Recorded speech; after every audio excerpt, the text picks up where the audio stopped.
Alright, you know how you're getting ready in the morning and you're like, yeah, this is good. And then you're like, wait a minute. I'm going to change the color of my earrings with ImPRESSive Putty. So after just 14 seconds in the microwave, I can knead it, and then I'll start to smooth it so there's no lines where I'm going to press it against the earring. So there's two ways to do this. You can either press it onto the object you're making a mold of like this, or you can smooth out your putty and press your object into the putty. So there's two ways to do it. Pretty impressive, huh?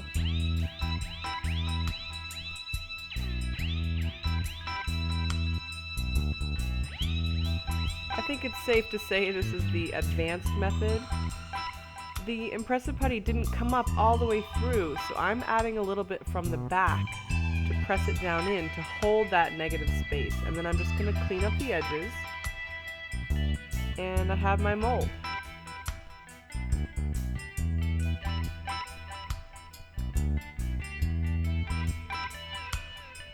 Now it's very easy to remove objects from ImPRESSive Putty, especially ones like this one.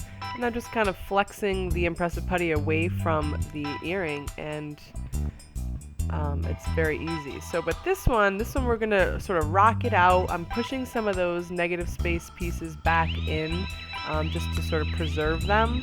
You'll see that one does break off in the very center, so I'm gonna show you how to fix that.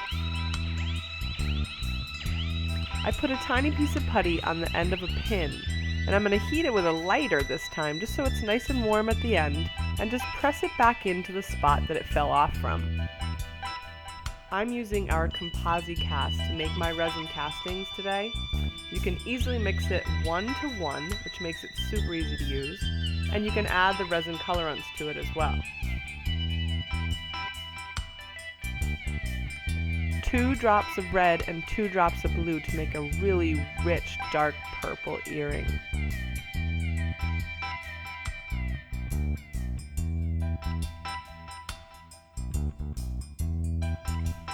So for the other pair, I'm going to do yellow and red. Now red is super strong, so I needed a lot of yellow to add to it to make this orange.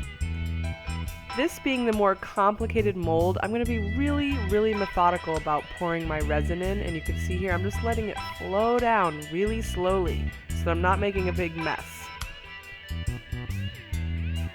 Take the time now to clean up any uncured resin that may have spilled over.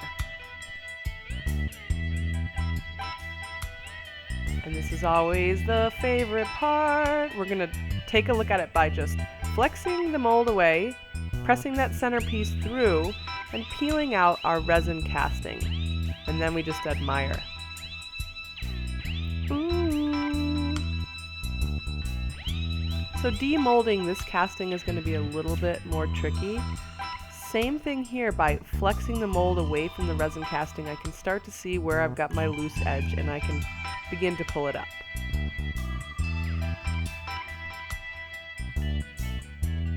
Now remember, to preserve the putty that's in these negative spaces, I'm just going to press the edges away, press it back into the earring, and then I can pull my piece out.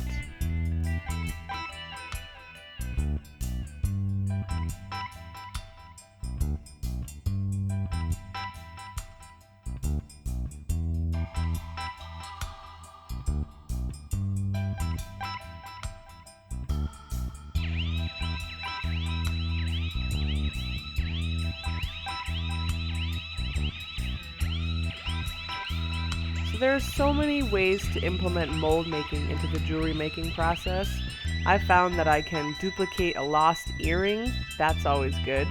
I can, like you see here, turn one earring into 2 more pairs of different color earrings. Maybe I need to get my inventory up for a show that I have, or for my Etsy site. Make your own beads. You could transfer a texture from nature onto a bracelet cuff. You could use it with polymer clays, modeling compounds, all sorts of other resins.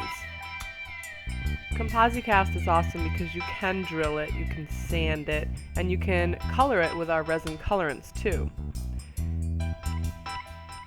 I'm quickly showing you here how I turned the orange one into an earring, but I'll put a link in the description below so you can see a whole video about how I make earrings with this same technique.